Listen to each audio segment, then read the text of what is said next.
What you're about to experience is one man's quest to see beyond the tumultuous period we're in and to envision what lies just beyond our grasp, yet well within our reach. Welcome to Larry Rifkin's America Trends, where the future has arrived, and it's just in time.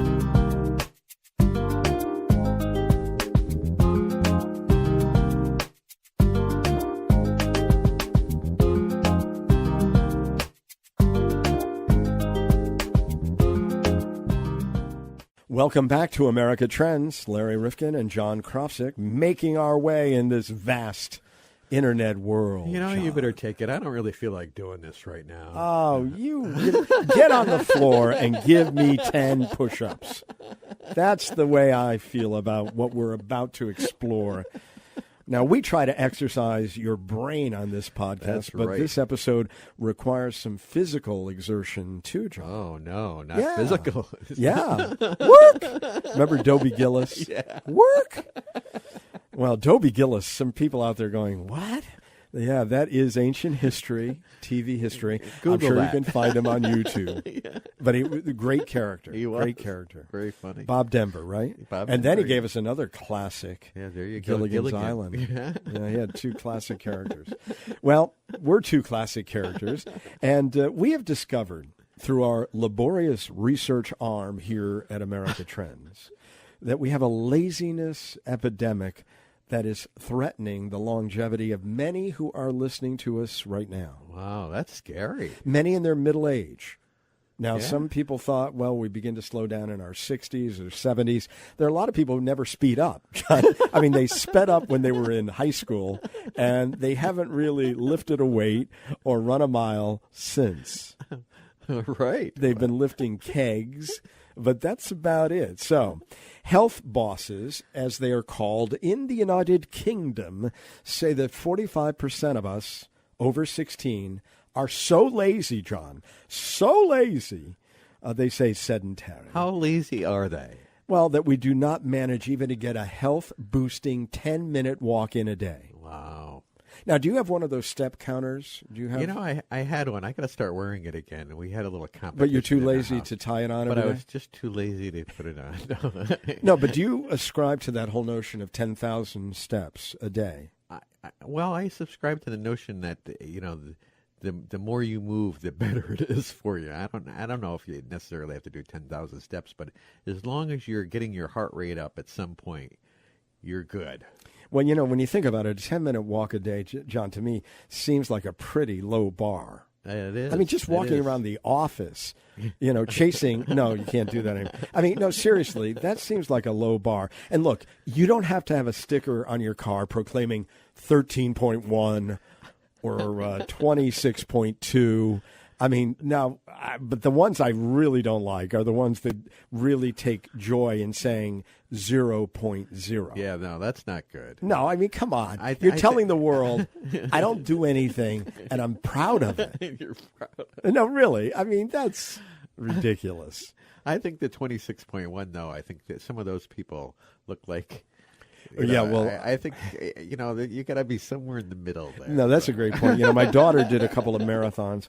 I'm one of these guys who gets on the treadmill virtually every day for 4 miles, but I don't do races. I like to do my own thing. I lift weights because I was really told years ago by a great guy, Mark Fenton, who was a speed walker in the Olympics, and we did a series with him for public television called America's Walking. And he really impressed upon me the notion that anything you do with your upper body, you've got to do that because we do atrophy in terms of our bone mass. And it's really important, not only the aerobic, but also a little bit of upper body. So I lift weights, but he said you don't have to do a lot. Even if you take a gallon of milk and you put a gallon in one arm or on 2 arms and you take 2, I mean, that's enough. Right, right. You don't really have to do that much, but you have to do something. So we are so desperate to show that we care about this that we have brought over from the UK, from the University of Glasgow in Scotland, a gentleman by the name of Naveed Sattar. And he really helps us to understand how really significant this particular deficit in exercise and movement is, John. Oh, you really, you got to move. You got to keep moving, because if you don't use it, you're going to lose it. And I'll tell you, you do get to know people who really like exercise. I remember when I used to go to conferences, and people would be out all night drinking and all. And there were a number of us who really were into that early morning. And don't forget, a lot of these things at conferences start at 8 o'clock or 8:30. And it was religion to me. I had to get back so I could get enough rest to be out there at 6 in the morning. And I'll tell you, there's nothing like that subculture of people who feel that this is important in their lives. And you go by each other and you wave or you give a little high sign. You don't know what music they're listening to. You don't care. You don't bother each other. You all look terrible. You're sweating, but you feel great. You really do. And being up early in the morning is kind of nice. Seeing the sunrise sometimes and stuff. I enjoy that. Oh, it's beautiful out there early in the morning, or a nice early evening jog. Well, you don't have to be a gym rat, though my wife is going and she's getting great results. She goes 3 days a week, but you can do whatever you want to do. But I'll tell you, I was wondering once, and I asked this Mark Fenton, John, I said, what is speed walking?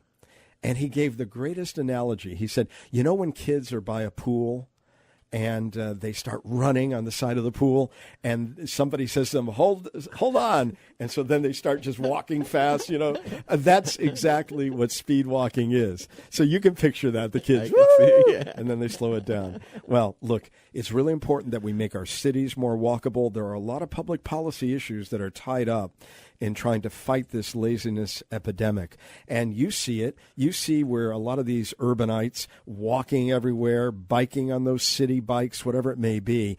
But even if you live in a rural enclave or whatever it may be, a suburban tract, you got to find your own way to exercise, because seriously, this is a big problem, this laziness epidemic. And this professor who we're going to have on, believe it or not, John, he's got a degree in metabolic medicine. Metabolic medicine. Yeah, you like that? Yeah, that's interesting. Yeah, I want you to take 2 quarts of that a day. Well, some might call it a gut course, John. Gut course. Oh, but that's not what it is. Literally and figuratively, he's going to walk us through all this. So now let's go to Naveed Sattar. Let's do that. Dr. Naveed Sattar is with us, and you have been quoted in a number of articles talking about what is deemed a laziness epidemic. What is that? Okay, a laziness epidemic is essentially a reductions in physical activity over the last 10 to 20 years, so that less people are as active as they used to be 10 to 25 years ago, and more people are sedentary, so that the overall levels of activity in society have come down, and the levels of sedentary activity or sedentary behavior, shall I say, have gone up, sufficient to cause, we think, ill health, and sufficient in a sufficient number of the population to be called an epidemic. And I think that's what we're facing, and it's a serious problem. And it's paralleled by rising obesity levels, so we really have to tackle this in a serious way. And urban life seems to involve a lot more of just repetitive activity that's not even exercise, but just to get places. Is that something you're seeing in the UK too? I do think we have looked at those statistics as well. Most of our people, the vast majority of our population lives in urban society. So I think that's less of an issue in the UK. USA is so much more spread out. So distances travelled by car, for example, tend to be much greater in the US than in the UK. I think the issue we have within the UK, there's some funny, strange things going on. Number one, because people are more obese, it's not simply they're more obese because of less activity. They're more, the predominant reason for obesity in our society is actually overconsumption of calories. But once people become more obese in parts, so it is driven predominantly by overconsumption of calories, they also find it harder to be physically active. So the motivation, the strength, the willingness, the enthusiasm to be active is less, because it's harder to be active when you become more obese as well. So that's a kind of strange paradox. But equally, as we all know, that the ability just to stay inside, engulf yourself in media, whether it's television, social media, computing, means that it's much more attractive now, or to be entertained within your own house than ever was the case. That people perhaps don't actually do the simple things in life, like just simply going out for a walk or meeting their friends or doing the normal daily activities. So, and I think that's become a big problem as well. I was reading in one article that you're quoted in that the health bosses in the UK, and you have a lot more management of health situations over there with your national service, say that 45% of over 16s are so sedentary that they don't manage the health-boosting 10-minute walk.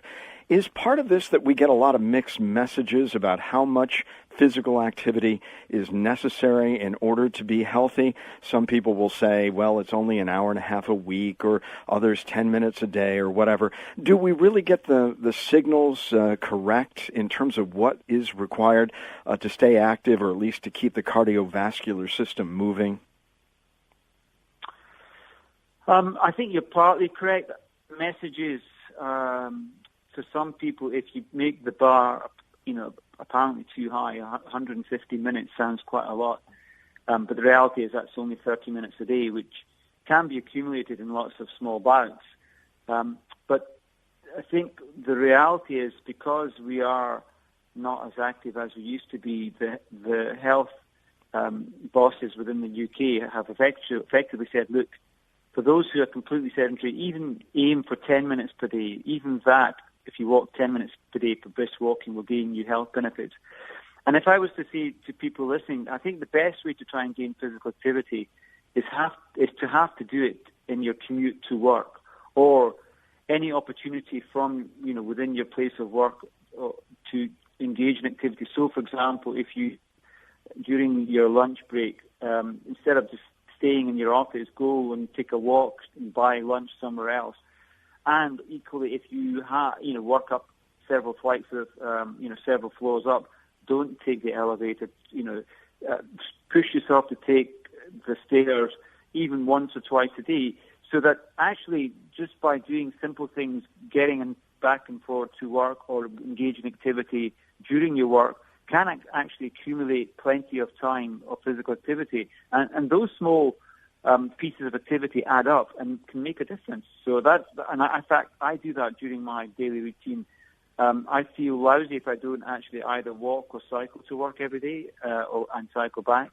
And I feel lousy if I don't actually walk and get my lunch somewhere. So I'm trying to accumulate most of my daily activity during my normal daily routines to in and around work. And I think that's really important. For other people, I think they just have to, another good way is to look at the step counts they have on their phones and just try and aim for something. You can measure it for a couple of weeks, and if they're only, for example, averaging 4,000, that's clearly too low, then they should try and aim for 6,000, an extra 2,000. And once they get used to that, it becomes kind of addictive to try and aim for that level every day. You won't manage it every day, but it becomes a good barometer of your daily activities. And again, I use my phone, and I know, for example, during summer, I'm averaging about 10,000 steps, but during the winter, so it's winter months just now, it's usually I'm averaging somewhere between 7,000 to 8,000. But if I don't manage, if I for 5 days go at 3,000 steps, I know for the next 4 or 5 days I have to push a little bit more, and I'll take an extra couple of walks just to see that number going up. So those are the kind of little tricks I think people can play, but particularly engaging in commuting to work, that can make a big difference. And it can become enjoyable as well. I think that's the other really important point. Oh, absolutely. So you're talking about making the technology work for us, but I think there are a lot of concerns that the technology, making everything so easy for us, everything at our fingertips, everything related to our smartphone, that is really one of the nemesis that we have to deal with in terms of getting people more active. So is technology a friend or a foe in this fight against obesity?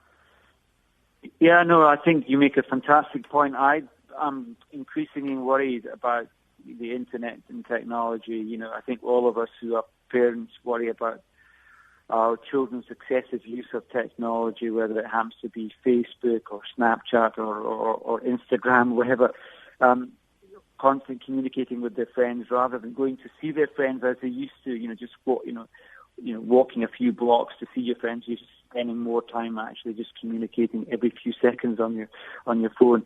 and equally the ability to watch films anywhere, anytime, or engage in other sort of social media or media activities, so that we have a sort of entertainment system at our fingertips, available 24/7, which is a real worry. And I therefore think, actually, even more than ever, we need more physical activity, simply, A, to make us physically active, but also, B, to kind of help de-stress and taking a walk with your partner, your kids, or a dog if you have one, gives you 30 minutes away from technology, just to sort of, in a sense, clear your brain, but also, you're getting mental benefits, but also physical benefits at the same time. And those things really are important for your equilibrium and help, obviously stop you putting on weight as well. So physical activity is a great way to try and keep your weight stable and stop putting on weight. It's not a fantastic way to lose weight, because that's predominantly dietary driven, but it helps a lot of people stop putting on weight. So in the same way, I think we've got too many calories in our society, and we're fighting that battle. We also have too much, as you say, IT in our society. And therefore, people have to try even harder now to be both physically fit and relatively lean. It's becoming more and more difficult. So fundamentally, I do think people are lazier than they were 30 years ago. It's just the environment has changed in such a way that it makes it much easier or much harder to be physically active and eat the right amount. So that's what we're battling against. We're entertaining ourselves to death in a way. I know that a lot of people talk about the young people and getting to them early and getting these ideas about exercise and physical capability. I remember growing up, and our President Kennedy at the time with his youth council and physical fitness, and that was a big drive at that point. But I'm noticing that in England today, you are targeting middle-aged people with this new campaign. Tell us what we need to do and how different the messaging needs to be to young people versus those in the middle years. No, that's a good question. I think what tends to happen is the data show, if you look at the totality of data, people, particularly boys, stay reasonably active up to about 13, 14, 15, and often carry it on longer, because here in the UK, soccer is played pretty much everywhere. And boys will carry on playing soccer in their late teens and early 20s when they go to university. Many girls in many parts of society, however, tend to fall off activity by 13, 14, 15. So they stop playing hockey much more quickly, and that is a problem. And the other problem is when people start university or college, because often they're away from home, their eating habits change and their levels of alcohol intake often increase, and invariably people put on a bit of weight. The big problem, and then also the same thing kind of happens, as we all know, is when you get married, as your partner, people also tend to put on weight then, and as I did as well. And I think I had to make a conscious effort when I was realizing I was putting on a few pounds to change my diet fundamentally. And I was in the fortuitous position as being a medical doctor to know what I should be eating and how to go about it, and also increase my physical activity.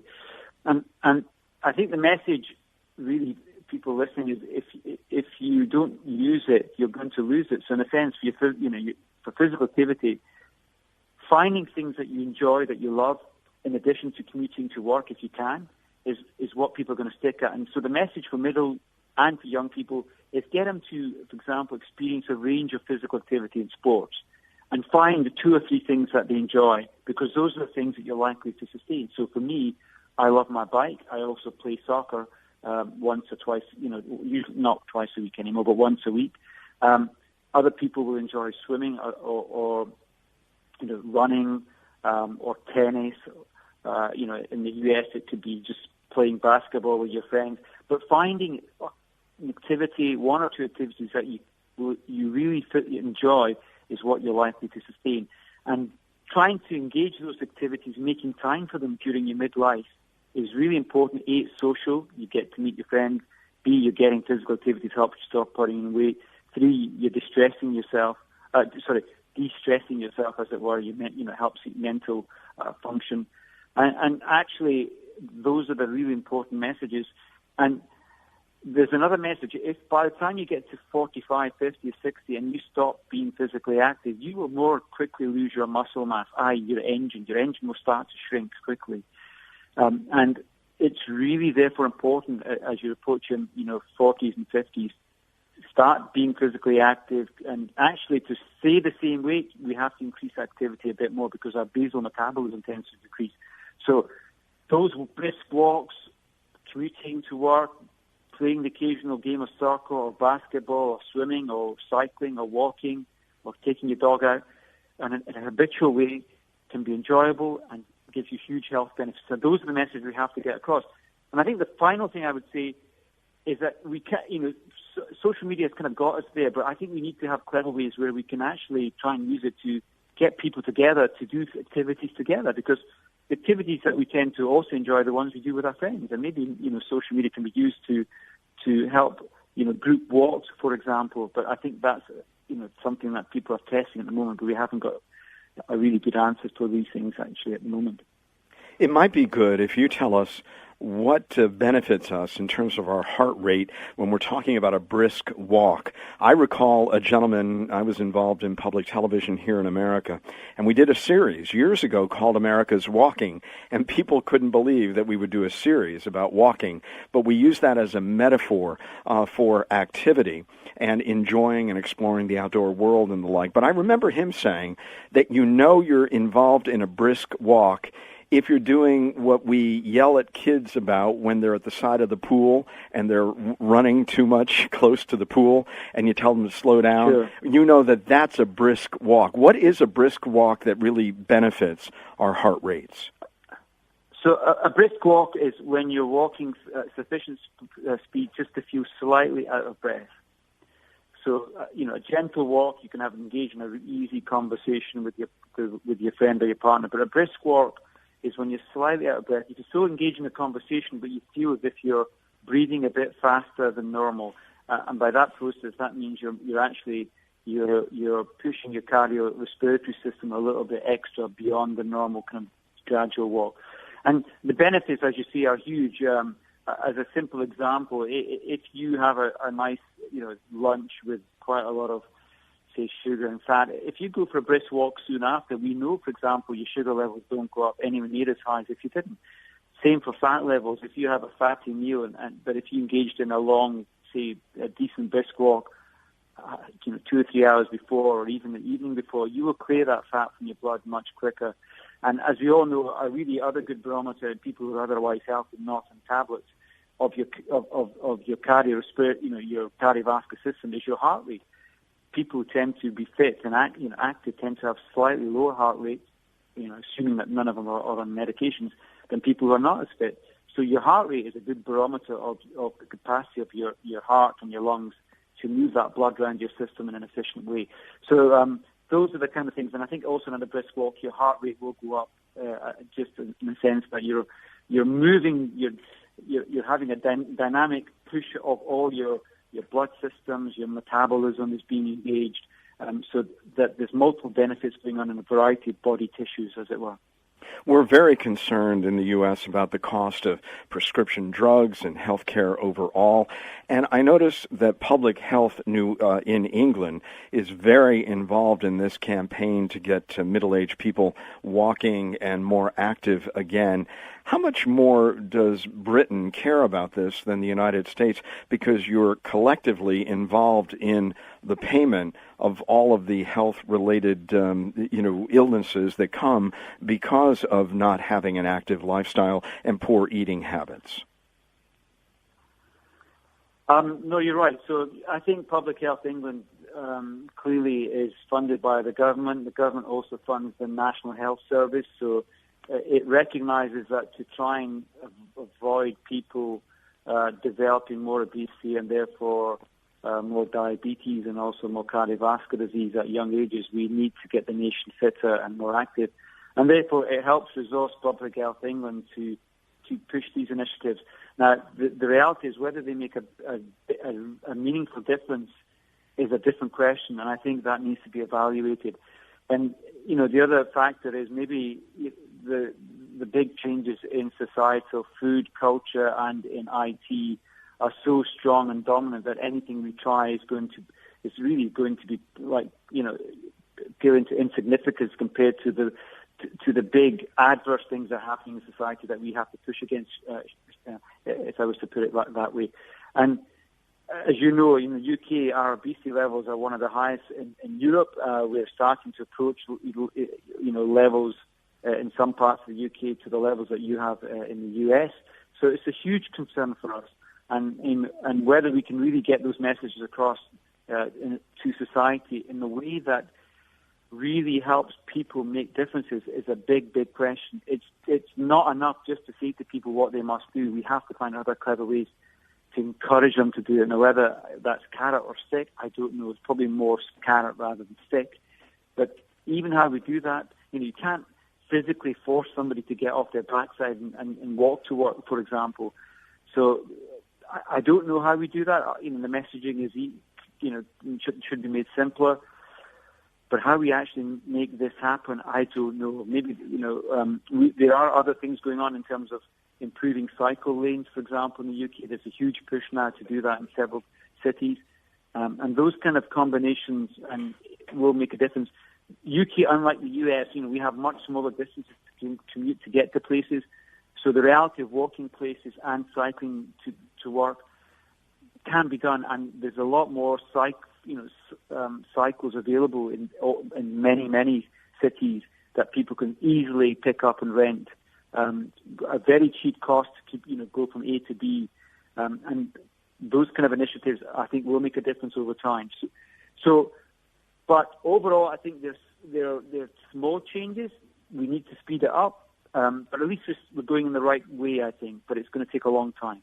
We'll return to this episode of America Trends in just a moment. If you like what we're doing here at America Trends Podcast, please don't keep it to yourself. I know there are a lot of people, John, who think, well, if I'm listening and somebody else wants to listen at the same time, maybe we're going to collide and they're not going to be able to hear us. Yeah. Is that the way the technology works? No, there's plenty of bandwidth. Everybody can listen at the same time. All right. Well, that dispels that myth. Now, you can do a number of things that would really be helpful to us. You could give us a kind rating or a review at Apple Podcasts, and that boosts what they consider to be our value and visibility. And what does that do, John? Well, that puts us in the forefront so that you can find us easier, and most important is other people can find us easier. And you can subscribe there or on our site, americatrendspodcast.com, or wherever you're listening, so we can alert you to new episodes of the podcast, which, by the way, we put out twice a week on Tuesdays and Thursdays. And stay in touch with us on both Facebook and Twitter at Trends Podcast. Or you can like us on Facebook or follow us where, John? On Twitter. On Twitter, that's right, where the world turns to hear fake news or whatever it is. Well, you can direct message us at Trends Podcast or using hashtag Trends Podcast. And John, with our growing audience, and really it's been pretty remarkable, a lot of people just came to us the last month or two, and they might have missed earlier episodes. Can they get them again? They can look through them and pick the ones they want to listen to. They're all on the website, and a lot of them are up on iTunes, many of them. All right. Well, listen, there's lots of material to listen to. We hope you have the time, and we'll lend it to us because we try to make it worth your while. And thanks so much for listening. And tell your friends. We now return to this episode of America Trends. Are you worried about this being a multi-generational problem? And so we really have young people getting off to really bad starts, really focused on the technology and entertaining themselves without thinking they have to exert. Then the middle-aged and what they're going through. And then, of course, those who are older who have all of the effects of this ill eating and, lack of exercise. So it's multi-generational. Are you worried about that? Yes, I am. There's a kind of different messages. On the one hand, life expectancy has been going up for the last, 10 decades. It's been going up, as you know. Although, as we also know, that it's starting now to plateau, which may well be because of the obesity epidemic is now starting to hit 10 to 20 to 30 years later in terms of premature mortality. And as more and more time goes on, we may even see a reversal of life expectancy. So yes, I am worried. And I'm not worried for the whole of society, but I think there's particular pockets of extreme early onset obesity, sedentary activity, adverse eating, which is leading to premature diabetes, hypertension, and as you say, cardiovascular disease. So those are the things that I'm worried about, and we do really need to make inroads. And you know, seeing someone who's 35 develop type 2 diabetes is frankly a disaster. It's a disaster for that individual. It's a disaster, you know, for them and for their families and you know, for society in general. I know one of the giants in the room that we really haven't addressed is the processed food industry. And I know a lot of people think about the drug industry at times and the opioid epidemic. We think about cigarettes and the lung cancer and many other illnesses. But what about processed food? And is England willing to do more than the United States, whether it's advertising curtailment, whether it's really looking at the calories and the sugar? Is England willing to do anything? I don't think in America we've done enough. Yeah, no, that's a fantastic point as well. So the answer is, so I now live in Scotland, which has got a devolved nation, and in Scotland we have now, the government has just put out an obesity consultation which involves stronger consideration of some of those factors that you put in. For example, to substantially curtail advertisements to for children, to more clearly label foods with high calorific content. There's a proposal in the UK, as you know, for a taxation on sugar-rich beverages. There's a proposal to put calorie contents, on foods and restaurants so that people are aware of what they're putting in their mouths. So I think we are perhaps more empowered to be able to make some of those changes. Now, this is only at consultation stage. Scotland, as a nation, does have even more obesity than the rest of the UK, so that's a big concern for us. And I think the government in Scotland recognises it really has to tackle the processed food industry, because voluntary changes by food industry is not going to happen. It has to be somehow legislated in a way that forces the food industry to make better quality foods which are less calorific and healthier, shall we say, and also have less adverse high calorific foods at the same time. It's a tough ask. Part of the problem, both in the US and the UK, is a big part of our economy, as we all know, is now the food industry, and thus anything that impinges upon their profits can lead to substantial lobbying behind the scenes. But the reality is the food industry should recognize that actually people are still willing to pay the same prices, but the food industry can provide better quality foods, and we'll just have to pay the same prices. But then that becomes a win-win in the sense that, people eat less calories, are healthier. They might still pay the same amount of food for the foods that they eat, but that then it translates into health benefits, and that therefore also means the food industry is helping society rather than just merely interested in their profits, which is really something that has been going on for the last 25 years, and we have to reverse that somehow. It's a tough ask, and you ask really important questions. I don't think any of us have got perfect answers. In closing, Dr. Sattar, how worried are you? Because you're a doctor and people come into your office and you give them advice. There are many physicians who are not trained in nutritional science or even in a position to tell somebody to go out and exercise because maybe they're overweight themselves.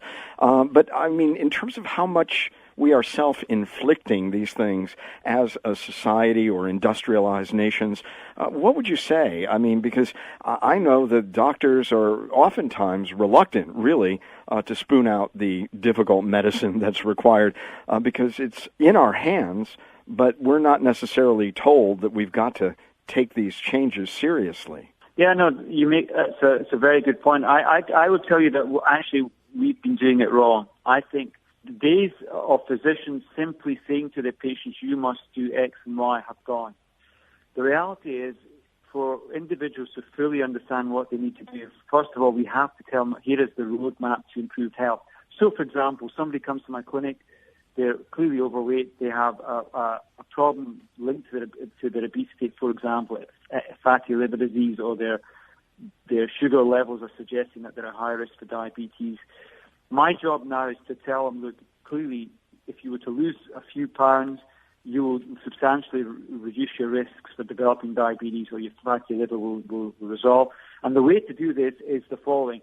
So I can give them simple goals, but what's happening in the United Kingdom is we're going even better than that. We're actually referring them to commercial weight loss providers for free. And that has become a policy in a number of cities in the UK, and it has been shown in randomized clinical trials that commercial health providers, people who go to them, will do twice as well as they would from a dietitian within the NHS. Or else, even if I don't send someone to those, I give simple advice. I give simple 2 or 3 goals to my patients that I think is achievable and sustainable. And then if they make those changes, even if they don't lose weight, but if they stop putting on weight, that's a success. And then if they come back, I give them another 2 goals.